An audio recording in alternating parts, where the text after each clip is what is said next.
Hey guys, what's going on? McMole2 here. Welcome back to my channel. Today we are taking a look at using your resistance team in Phase 3. Ever since R2 came into the game, your resistance teams have really found a new boost in damage because mostly the exposed change, but also because R2 has helped bring some variety and utility to their teams as well.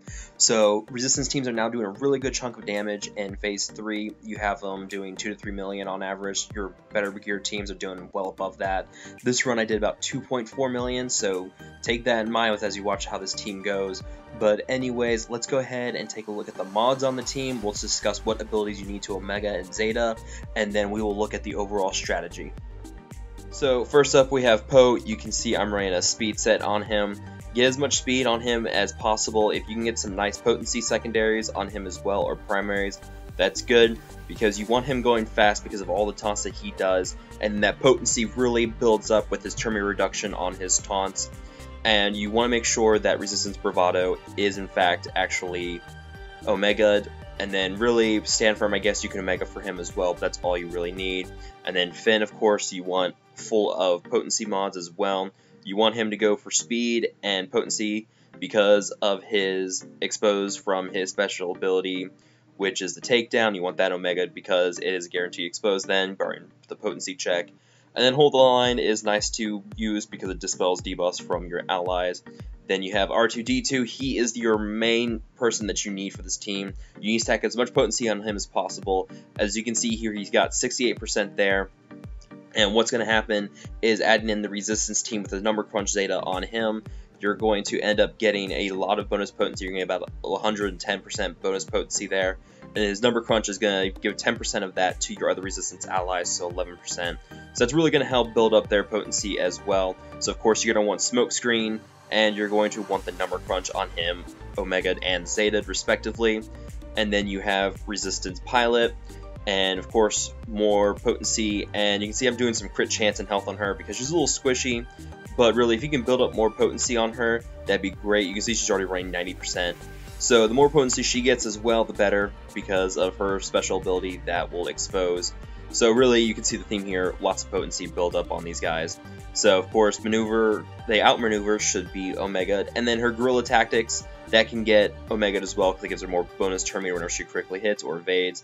And then finally, you have resistance trooper, again, lots more potency.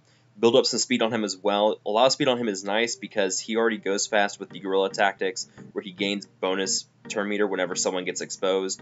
But really, he's going to be your main source of exposing because his basic attack is the only one that can do it. So of course, the flush out, you're going to want that Omega. It's for the 65% chance to expose. Opportune strike, that's nice to get on him because he can dispel the B2 rocket trooper in case it gets offense up, and that can also give speed down. And of course the bonus turn meter gain, so 55% turn meter whenever someone becomes exposed, that's a huge amount. So really focus on it, getting the speed and potency build up for them. So really that's how you mod this team. So we looked at the mods, let's go ahead and look at the strategy. So the reason that you have R2-D2 in this team is because of his smokescreen mechanic, where he will force all of your allies to go into stealth except for one target ally. And the reason this is so important is because stealth characters cannot be counterattacked, and whenever the B2 rocket trooper counterattacks, he gains 30% turn meter and he gains offense up. So you want to make sure your characters are stealth, and whenever they attack the trooper, they won't get counterattacked. He won't gain all that massive amounts of turn meter. He's not going to be going as fast, and you'll be able to prolong the fight against him before he goes into the enrage mode. So making sure that your character stays stealth is vital. So that's why you just want to spam smokescreen on Poe as much as possible, because all Poe is going to be doing is taunting. And you'll notice that I'm leaving the side droids alone for the most part, and that is because I'm using them as a kind of emergency, like break glass and counter emergency thing, where if there's not cooldowns for his taunt or R2 smokescreen, you can just attack one of the side droids, have all that exposes, deal damage, and really build up everyone's turn meter, allow you to go really quickly and just get back in the rhythm. So that is why you want to keep the side droids alive as long as possible until you need all those cooldown reductions. And of course you have Finn with the takedown, and you have Resistance Pilot with her special, and then you have Resistance Trooper with his basic attack that can all expose. So Resistance Trooper is going to be going really fast because of all the exposes from Poe's taunt.